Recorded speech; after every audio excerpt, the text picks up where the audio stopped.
कपिल मगर एउटा खुङ्खार गुन्डा, यस्तो गुन्डा समाजका सकारात्मक पक्षहरूमा लड्ने गुन्डा, बाहिरका मान्छेहरूलाई केही पढ्दाखेरि सहयोग गर्ने, न्यायको पक्षमा लड्ने, समाजका विकृति विसङ्गतिहरूका विरुद्धमा लड्ने र हरेक मान्छेलाई पढ्ने अप्ठ्यारा परिस्थितिहरूमा आफू खाली भएर पनि अरूलाई सहयोग गर्न सक्ने, सहयोग गर्ने भावना राख्ने मैले चिनेको कपिल मगर एउटा आदर्श व्यक्ति हो। र गुन्डा, यस्तो गुन्डा मैले अघि पनि भने अन्याय र अन्यायको विरुद्धमा र साथीहरूको लागि ज्यान दिने, आफू खाली भएर पनि आफू सकिएर पनि अरूलाई सहयोग गर्न सक्ने, अरूलाई सहयोग गर्ने भावना राख्ने एउटा आदर्श व्यक्तिको रूपमा मैले चिन्दछु।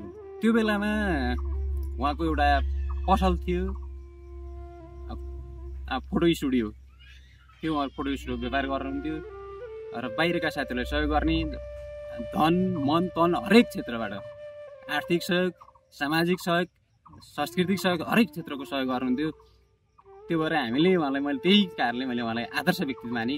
उहाँहरू समाजमा त्यतिखेर पुलिसमा जान्थे केही केसहरू, पुलिसले पनि अन्याय गर्यो भने फेरि हामीले कपिल मगरलाई सम्झिन्थ्यौँ। हामी कपिल मामा भनेर, मामा यस्तो पर्यो उस्तो पर्यो, यसो गर्नु पर्यो, हामीलाई यस्तो भयो अन्याय भयो भन्दाखेरि उहाँले हाम्रो समस्या समाधान गरिदिनुहुन्थ्यो। उहाँले त्यहाँका साथीहरूलाई पनि राखेर, हामीलाई नि राखेर कसैलाई पनि अन्याय नपर्ने गरेर मेलमिलाप गराउने, सहयोग गर्ने, त्यहाँ चाहिँ के भन्छ त्यो दुईटा बिचको टक्रावलाई कम गर्ने र हामीलाई त्यहाँ एकदम ढुक्कसँग बस्ने वातावरण चाहिँ सिर्जना गरिदिनुहुन्थ्यो। उहाँको सामान्य त्यतिखेर फोटो स्टुडियोको व्यापार थियो र अहिले तपाईँले जे देखिरहनु भएको छ योभन्दा उहाँहरूको ब्याकग्राउन्ड चाहिँ पुरै भिन्न थियो। अहिले त एउटा कलाकारहरूमा हुनुहुन्छ, उहाँ छुट्टै किसिमको ब्याकग्राउन्डमा आउनुभएको अहिले यहाँ। उहाँको सङ्घर्षको कथाहरू, सङ्घर्षशील जीवनको बारेमा पछाडि फर्केर हेऱ्यो भने उहाँको थुप्रै वर्ष, धेरै वर्षदेखि यो क्षेत्रमा सङ्घर्ष गर्दै आउनुभएको छ। उहाँ फोटो स्टुडियोकोदेखि अहिले यहाँ कलाकार हुँदै गर्दा धेरै वर्ष, मैले त उहाँलाई चिनेको 70-71 सालदेखि चिन्छु। उहाँका सङ्घर्षका कहानीहरू धेरै छन्। त्यो फोटो स्टुडियोमा काम गर्दै गर्दा, त्यो व्यापार गर्दै गर्दा, त्यसपछि उहाँले कमेडी सिरियलहरू बनाउँदा, प्र्याङ्कहरू बनाउँदै गर्दा अहिले यो व्यावसायिक रूपमा व्यावसायिक एउटा बिजनेसम्यान बन्दै गर्दा उहाँको थुप्रै कहानीहरू छन्। अहिले भर्खरै ठ्याक्कै तपाईँले देखे जस्तो, दर्शकहरूले देखे जस्तो, हामीले बुझे जस्तो, हामीले देखे जस्तो कपिल मगरको कहानी त्यति सजिलै रातारात भाइरल भएको चाहिँ होइन।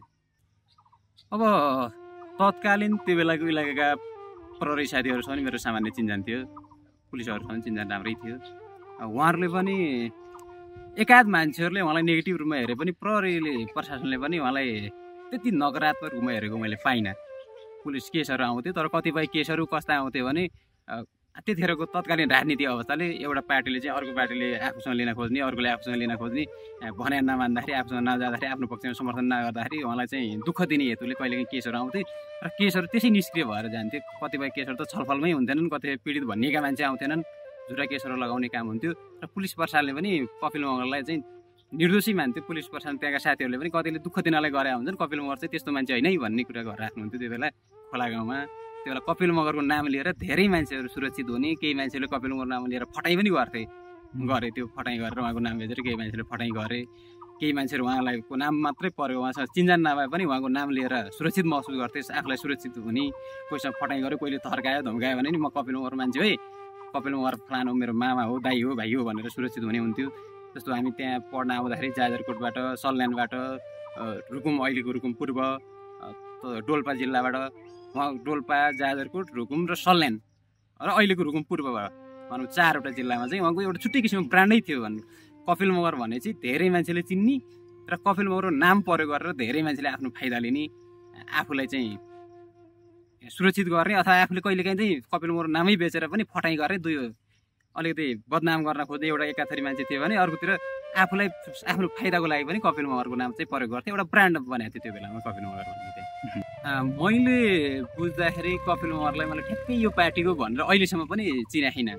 तर त्यो बेला कस्तो हुन्थ्यो भने हरेक पार्टीलाई आफूसँग एउटा राम्रो मान्छे चाहिएको हुन्थ्यो। त्यो हिसाबले हरेक मान्छेले आफूसँग लिन खोज्ने, आफू जस्तो अहिले नेपालको सिनारी, अहिले राजनीति नै त्यस्तै छ। आफूसँग आयो भने आफूले भने मान्यो भने ठिक छ, मानेन भने चाहिँ दुःख दिने चलन छ। त्यो बेला पनि त्यहाँ थियो नै। त्यो सुरक्षित बनाउने मात्रै नभएर सामाजिक रूपमा पनि संस्कृत रूपमा अथवा अन्य कहिले काहीँ आर्थिक सहायता पनि गर्नुहुन्थ्यो, थुप्रै सहयोग गर्नुभएको छ। त्यस्तो एउटा दुईवटा केस भएको भए मैले चाहिँ अहिले त ठ्याक्कै भन्न सक्थेँ। तर थुप्रै केसहरू थिए, कतिपय सामान्य कहिले बाहिरको भने चाहिँ अब अभियसली त्यो बेलामा अहिलेको जस्तो वातावरण थिएन। हामी गाउँबाट भर्खरै निस्किरहेको थियौँ, अहिले जस्तो सञ्चारको सुविधा थिएन, सोसल मिडियाहरू थिएन। अझ त्यो ठाउँमा अहिले फोनले काम गर्छ, त्यो बेला फोनले नि काम गर्थेन। जसले आज नेपालकै कन्टेक्समा नेपालको वातावरणलाई हेर्नुभयो भने जसले राम्रो काम गर्छ त्यसलाई वान्टेड बनाउने चलन हुन्छ नै, अभियसली यो त्यहाँ पनि थियो है। जसले राम्रो काम गर्यो, बाहिरकालाई चाहिँ सहयोग गर्यो, अथवा त्यही गाउँभित्रकालाई पनि, बाहिरकालाई मात्रै मैले भने बाहिरकालाई मात्रै होइन कि गाउँभित्रकालाई पनि कोहीलाई अन्याय पर्यो भने कपिल महरले चाहिँ सबैले कपिल महरलाई सम्झिन्थे, धेरैले सम्झिन्थे। त्यो बेला तत्कालीन नेताहरू थिए, पार्टीहरू थिए, पार्टीहरूलाई भन्दा पनि कपिललाई चाहिँ बढी विश्वास गर्ने चलन थियो, विश्वास गर्थे सबै कुराहरू। मैले पनि धेरै साथीलाई भन्छु यो अति नापत्याउने खालको कुरा, जस्तो बाहिरका मान्छेहरूसँग सहयोग गर्नलाई गाउँगालाई पनि गाउँगासँग लड्न खोज्ने, अन्याय परेलाई जो अन्याय हुन्छ त्यसको के अरे बलियो पक्षमा नलाएर कमजोर पक्षमा लाग्ने भन्दाखेरि अहिलेको हाम्रो नेपालको वातावरणलाई हेर्दाखेरि यस्तो हुन्छ होला र भन्ने लाग्न सक्छ। तर त्यसो नभएर यो वास्तविकता हो। उहाँको व्यवहार अहिले पनि त्यस्तै छ। अहिले पनि कोही अन्यायमा पऱ्यो, अप्ठ्यारोमा पऱ्यो भने उहाँले सहयोग गर्ने, बरु आफू चाहिँ खाली भएर पनि हरेक मान्छेलाई सहयोग गरेर राख्नु भएको छ। त्यो बेला पनि त्यस थियो। अझ यो अहिले त व्यावहारिकतामा जाँदाखेरि उहाँको पारिवारिक वातावरण, उहाँले आफूले पनि बाँच्नुपर्ने, आफ्नो परिवार चलाउनु पर्ने अवस्था छ। यसले गर्दा अहिले अझ कम होला होइन। त्यो बेला चाहिँ त्यस्तो थिएन। साथी भनेपछि अथवा कोही कमजोर पक्ष, उहाँ जहिले पनि कमजोरको पक्षमा हुनुहुन्थ्यो, बलियो पक्षमा नलाएर अथवा हुने खानेहरू पक्षमा नलाएर अथवा पावर, त्यो बेलाको राजनीति पावर अथवा अन्य पावरफुल जो छ पावरको पक्षमा नलाएर जो कमजोर छ, जो हेपिएको छ उसको पक्षमा हुनुहुन्थ्यो उहाँ त्यो बेला पनि। र अहिले पनि उहाँले त्यही गरिरहनु भएको छ। अलिक त्यो पहिलाको भन्दा अलिकति सिनारी फेरियो, किनभने व्यावहारिकतामा जाँदाखेरि अलिक त्यस्तो भएन होला अहिले। तर त्यो बेला चाहिँ उहाँले ज्यानै दिएर साथीहरूलाई सहयोग गर्ने अथवा अन्यायमा परेका मान्छेहरूलाई सहयोग गर्ने हुन्थ्यो। अनि उहाँका त्यस्ता कामहरू थुप्रै छन्। मलाई त सुरुमा मलाई ठ्याक्कै डेटै याद भएन। मैले सुनेको त्यो बेलामा पहिलोपटक त्यो चौरजारी नगरपालिका खोलागाउँबारे एउटा गीतै आएको थियो भने त्यहाँ एउटा भिडियो बनाएर आफ्नो गाउँलाई चाहिँ बाहिर सबैसम्म चिनाउनु पर्छ भनेर हरेकले भिडियो बनाएर बाहिर बनाउँथ्यो। उहाँले आफ्नै गाउँघरमा गएर भिडियो बनाएर आउनुभएको थियो। त्यो एउटा त्यो भयो। त्यसै अरू थुप्रै छन्। पछि पनि अहिले तपाईँले हेरिराख्नु भएको हुन्छ, थुप्रै भिडियोहरू पनि उहाँले गाउँतिर गएर भिडियो बनाउनुहुन्छ होइन। गाउँको बारेमा, त्यहाँका बुढापाकाहरूको बारेमा, अरू बारेमा छलफल गरेर तपाईँहरूले भिडियोहरू सम्प्रेषण गर्नुहुन्छ। अब यस्तो थुप्रै केसहरू छन्। उहाँले गाउँलाई चिनाउने प्रयत्न गरिरहनु भएको छ, उहाँलाई खोलागाउँलाई खोलागाउँ भनेर चिनाइरहनु भएको छ। एउटा त उहाँले कपिल महर भनेर आज नामैले पनि खोलागाउँ चिनिराखेका, कपिल महर कहाँको भन्दा खोलागाउँको रुकुमको भनेर त्यो नामले नै चिनिराखे। तर त्योभन्दा अलावा पनि उहाँले थुप्रै काम गर्नुहुन्छ आफ्नो गाउँ समाजलाई चिनाउनलाई, गाउँ समाजलाई चाहिँ अगाडि लैजानलाई, त्यो सामाजिक रूपमा अथवा सांस्कृतिक रूपमा उहाँले चाहिँ गाउँलाई अगाडि ल्याइरहनु भएको छ। उहाँले त्यो सांस्कृतिक रूपमा गाउँतिर कलाकारहरूलाई राम्रो नाचिन्ने, गाउँका मान्छेहरूले राष्ट्रिय स्तरका कलाकारहरूलाई हेर्ने रहर गर्नुहुन्थ्यो। उहाँले आफ्नोसँग भएको सम्पत्तिहरूलाई खर्चेर, आफ्नो सम्पत्तिहरू लगानी गरेर व्यक्तिगत लगानीमा पनि राष्ट्रिय स्तरका कलाकारहरूलाई लिएर त्यहाँ महोत्सव गर्ने, कार्यक्रमहरू गर्ने, त्यहाँको स्थानीय व्यापारलाई चाहिँ प्रवर्धन गर्ने, त्यहाँका मान्छेहरूलाई चाहिँ राष्ट्रिय स्तरका कलाकारहरू, अन्तर्राष्ट्रिय स्तरका कलाकारहरूलाई प्रत्यक्ष भेट गराइदिने कामहरू पनि गर्नुभयो। र मैले सुनेको उहाँले त्यति बेला तत्कालीन द्वन्द्वबाट शहीद भएका शहीद परिवारहरूको, शहीदहरूको बारेमा एउटा शहीद गेट बनाउने कार्यक्रम पनि लिएर जानुभएको थियो। त्यहाँको राजनीतिक अवस्थाले, त्यहाँका पार्टीहरूले अथवा त्यहाँका स्थानीयहरूले सहयोग नगर्दाखेरि, त्यहाँ केही अराजकहरूले चाहिँ सहयोग नगर्दाखेरि उहाँले लिएरका कार्यक्रम, धेरै कार्यक्रमहरू उहाँले चाहिँ गाउँमा आफ्नो गाउँठाउँलाई बनाउने कार्यक्रम लागू गर्न सकिरहनु भएको छैन। तथापि उहाँ अहिले पनि आफ्ना कार्यक्रमहरू गाउँ समाजलाई चिनाउने, त्यहाँ जस्तो सांस्कृतिक कार्यक्रम गर्ने, शहीदहरूको सम्झनामा शहीद गेटहरू बनाउने, यस्ता थुप्रै कार्यक्रम लिएर जाँदै हुन्छ। उहाँहरूलाई फेरि पनि म त्यहाँका साथीहरूलाई पनि मैले अनुरोध गर्छु, उहाँले लिएर आएका गाउँ समाजलाई चिनाउने, गाउँ समाजलाई चाहिँ परिवर्तन गर्न खोज्ने कार्यक्रमहरूलाई तपाईँहरूले सहयोग गरिदिनु होला। उहाँको कार्यक्रम विरोध नगर्नुहोस्। उहाँ कार्यक्रम लागू गर्दाखेरि राम्रो हुन्छ। उहाँले आफ्नो ठाउँको लागि आफ्नो सम्पत्ति, पर्सनल व्यक्तिगत सम्पत्ति खर्चेर जो काम गर्दै हुनुहुन्छ यसमा सहयोग गरिदिनु होला।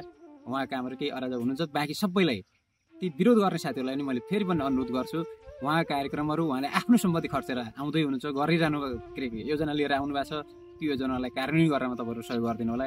उहाँका थुप्रै यस्ता सामाजिक कार्यहरू छन्, ती कार्यहरू गरिरहनु भएको छ, अझ गर्दै जानुहुनेछ। ती कार्यक्रमहरूलाई पनि सहयोग गरिदिनु होला। अहिले भर्खरै कतै कोही मान्छे लडाइखा सहयोग गर्न जाउँ भन्यो भने मान्छेहरूको भेट हुँदैन, एक्लै जानुपर्छ। एउटा मान्छे जसले सहयोग गरौँ भनेर उठ्छ त्यो मान्छे जानुपर्छ। तर त्यही ठाउँमा भोज भतेर छ अथवा केही आम्दानी आउने, पैसा आउने अथवा आफूलाई फाइदा हुने काम छ भने त्यहाँ भिड लाग्छ।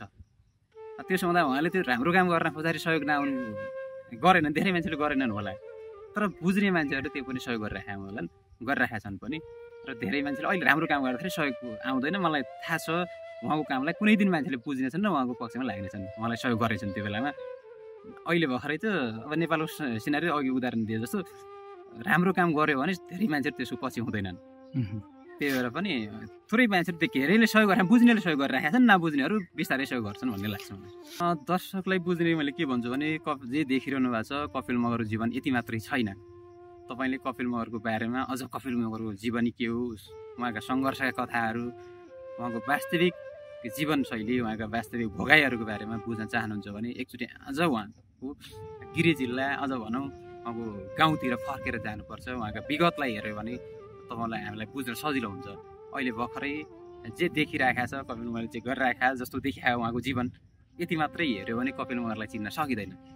कपिल मगरलाई चिन्नलाई चाहिँ एकचोटि विगतमा फर्किनुपर्छ।